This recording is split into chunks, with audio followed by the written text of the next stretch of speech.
All right, guys, in this problem, it says given MATH is a rhombus, I have that underlined because that's going to be important later, and AT is 5, AH is 6, and the measure of angle JAT is 53 degrees. Find the remaining sides and angle measures. All right, so let's mark in what we know. First off, it says AT is 5. All right, AT is 5. Now, since this is a rhombus, all the sides are going to be congruent. So I know that all the sides are going to be 5. So we'll call it 5, this 5, 5, and 5. What else do I know? AH is 6. Well, that's this distance from A up here to H down here. And since a rhombus falls under the category of a parallelogram, I also know that this is being bisected. This diagonal is bisected by the other one. So if the whole thing is 6, half of it has to be 3. So that's 3, and this is 3. Those, of course, add up to be 6. All right, and then what else do we do? I'll do my angles in black. It says the measure of angle JAT is 53 degrees. So JAT, 53 degrees. I'll put that up here in the corner.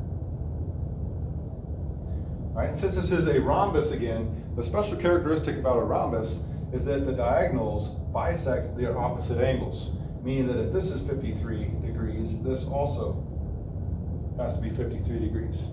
Okay, and for the similar reasons, these two down here have to be 53 degrees. Again, a rhombus falls underneath the category of a parallelogram, and so we have these sides being parallel to each other. So these make alternate interior angles with a transversal. So if this is 53, this has to be 53, and similarly, this one and this one would be 53 because these sides are parallel. Again, this is also a parallelogram. It's a rhombus is a more specific parallelogram. Now, 53 plus 53 is 106. So the whole angle H is 106. Same thing for angle A, also 106. And we also know that the consecutive angles, so angle A plus angle M, must add up to be 180. So right now I have 106. 106 plus what gives me 180? 180. How about 180? That'd be 74, right? So this would be 74 degrees for M, as well as 74 for T up there. Now they also, since this whole thing is 74, it also bisects, like we said earlier with the 53, 53. So half of 74 is 37. I can put that in, 37 degrees there and there, as well as the other corner, 37 and 37. 37 and 37. So we have almost all the angles taken care of, except for the angles in the middle. And we have to also remember that a characteristic of a rhombus is that the diagonals are perpendicular to each other. So every single angle in the middle here is a right angle. You can either use the half a box symbol to show that, or just say that these are 90. Those mean the same thing. 90 degrees, angle J is also 90 there. All right, so I think we have every single angle accounted for. And then what else do we need? We need, looks like this diagonal. We have to figure that out. So I'm going to switch back to my blue here. And I'm just going to look at this. I'll highlight it. I kind of highlight this top triangle. This is a right triangle because of our right angle in the middle.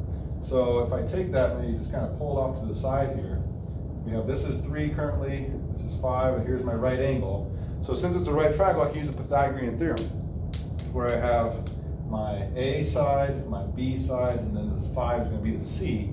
So if I go A squared plus B squared equals C squared, the Pythagorean theorem, fill in with what I know, 3 squared plus B squared, still don't know that, equals C squared is 5 squared. It's going to give me 9 plus B squared plus 25. Subtract 9 on both sides. And B squared equals 16. 25 minus 9 is 16. Square root of both sides to get the B by itself. Square to square root cancel. B equals 4. Now that's just for that top triangle. So this is going to be 4 from here to here, from J to T, as well as from M to J is also going to be 4. All right, now I think we have all the sides, we have all the angles, so we have accounted for every single part of this rhombus.